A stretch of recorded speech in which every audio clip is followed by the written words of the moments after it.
안녕하세요. 정쌤의 공부방입니다. 오늘은 엑셀 시계열 세 번째 시간의 연습 시간을 가져보도록 하겠습니다. 여기서 보시면 베타 분포를 제가 가져왔죠. 지난 시간은 이제 바이너미얼 분포, 즉 이항 분포에서 n을 크게 보내면 점점 정규 분포처럼 가까워진다는 걸 보여드렸었는데 오늘은 이제 베타 분포를 통해서 이게 어떻게 쓰일 수 있는지 한번 보여드리도록 하겠습니다. 제가 수업 시간에 잠깐 말씀드린 것 같은데 베타 분포는 0부터 1 사이의 서포트를 가지기 때문에 가중치를 쓸 때 많이 쓴다고 말씀드렸어요. 그런데 우리가 베타 분포를 또 한 가지 쓸 수 있는 데가 이제 뭐가 있냐면 회수율 혹은 부도시 손실률 같은 걸로 묘사할 때 좀 쓰는 경향이 있거든요. 우리가 어떤 부도가 났다고 했을 때 그 부도가 나게 되면 이제 그 부도를 낸 사람한테 가가지고 내 돈 주세요 하는 상황이 발생을 하겠죠. 근데 사실 부도가 난다는 거는 그 못 갚아서 부도가 나는 거잖아요. 그렇기 때문에 우리가 원하는 만큼 다 못 받을 가능성도 있는 거예요. 그렇죠? 그런데 만약에 그 사람이 내가 김 선생님 돈을 꼭 갚겠습니다. 이렇게 얘기했을 때 그걸 온전하게 믿을 수가 있나요? 그거는 뭐 갚고 싶어도 못 갚는 상황이 발생할 수도 있는 것이고 그렇게 어느 누구에게만 이게 준다고 하게 되면 이제 다른 사람들이 가만히 있지 않겠죠. 그렇기 때문에 그게 현실적으로 좀 힘든 상황이 벌어질 수 있어요. 근데 이거를 쭉 이렇게 말로만 들으면 그렇겠구나 생각할 수 있는데 데이터를 보면요.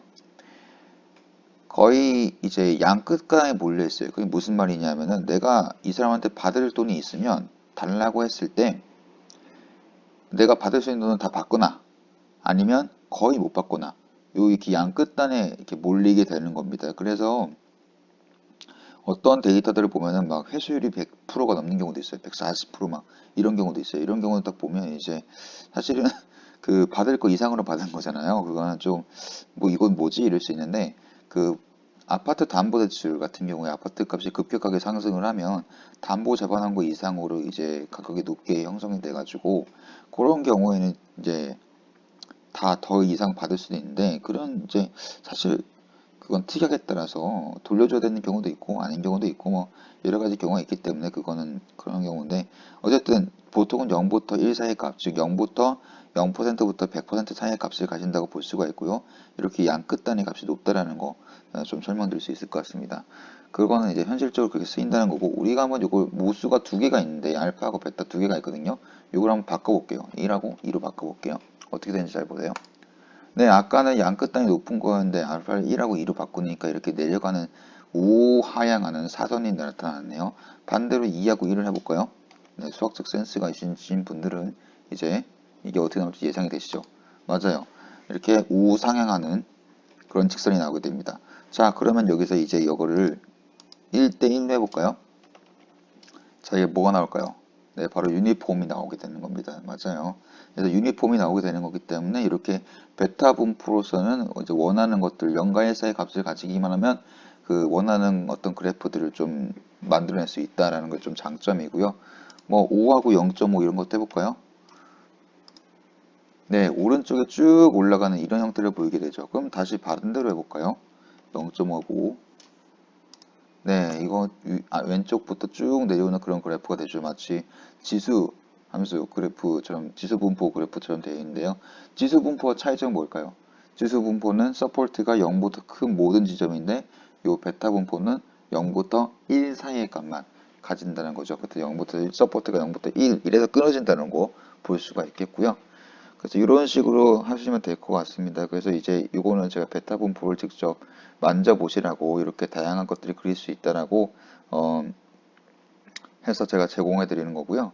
이 VBA 코드 약간 설명 들어가도록 할게요. 지난번에 설명드렸던 것처럼 서브는 꼭 그냥 뭐 매크로 만들 때 이렇게 해준다. 그냥 생각하시면 될 것 같고 뭐 P1000이나 이런 것들 다 뭐 저장 공간 만들고 인티저는 정수 형태로 공간 만들 때 인티저를 쓰는 거고 더블은 실수 형태로 만들 때 쓰는 거고 실수 형태로 만들 때 쓰는 거고 이렇게 정리를 한다 말씀드릴 수 있고 N1과 N2 베타는 모수가 두 개죠. 그렇기 때문에 N1과 N2를 이제 시트 베타에서 읽어 드려봐라 이렇게 하는 부분이 있고 여기는 이제 매번 그래프를 그릴 때 0으로 만들어 줘야지 다른 그래프랑 겹치지 않겠죠. 그래서 이 베타 PDF 값들이 들어가는 부분들을 초기화 시킨다는 의미 라고 보시면 될 것 같습니다.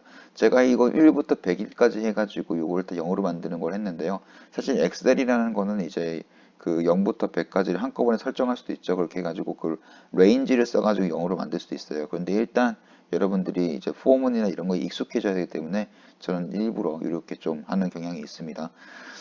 이게 1부터 99까지 이제 여기는 0으로 만들었다면 이제 다시 그 값들을 넣어야겠죠. 넣기 위해서는 이제 pi를 구하게 되고요. p 밸류도 구하게 되고 p 밸류 2도 구하게 되고 결국 이제 pi에다가 p 밸류 1, 2를 다 곱한 값을 곱해가지고 이제 i 플러스 3에 넣게 됩니다. 이 i 플러스 3은 여기랑 비슷하다고 보시면 될 것 같죠. 그래서 이게 요 부분이 이제 베타의 PDF 값을 계산하는 부분이다 라고 보시면 될 것 같아요. 그리고 지난번에 말씀드린 것처럼 워크시트 펑션을 쓰면은 이제 엑셀 여기 시트에 있는 것들 명령에서 이렇게 우리가 입력시키는 것들 명령어를 그대로 쓸 수 있다고 말씀드렸죠. 이 감마는 이제 감마 펑션이거든요. 감마 펑션에 지금 모수가 하나 들어가죠. 여기 파라미터가 하나 들어가죠. 그걸 하나 들어가는데 여기에서 n1 플러스 n2, n1, n2 이렇게 들어갑니다. 이게 바로 이제 베타 분포를 구할 때 감마 함수를 쓰는데 감마 함수의 형태를 이렇게 구성했다고 보시면 될 것 같고요. 이 부분은 이제 파워 펑션이에요. 이제 파워 펑션이어가지고 이제 x를 n1-1번만큼 n1-1승 1번만큼 곱해라. 그리고 파워 펑션에서 1-x를 n2-1번만큼 곱해라라고 하는 부분이죠. 그래서 요 이제 베타 그 PDF의 뒷부분, 즉 그 승수 부분을 고려하는 부분이라고 볼 수가 있을 것 같고요. 그리고 이제 마지막으로 이게 이제 PDF 값을 계산을 해가지고 넣는 부분이라고 보시면 될 것 같습니다. 그렇게 되면 자연스럽게 이 부분에 대해서 이제 그래프가 만들어지게 되는 그런 형태로 진행된다라고 볼 수가 있습니다. 네, 오늘 이것으로 이야기를 마치도록 하겠습니다. 감사합니다.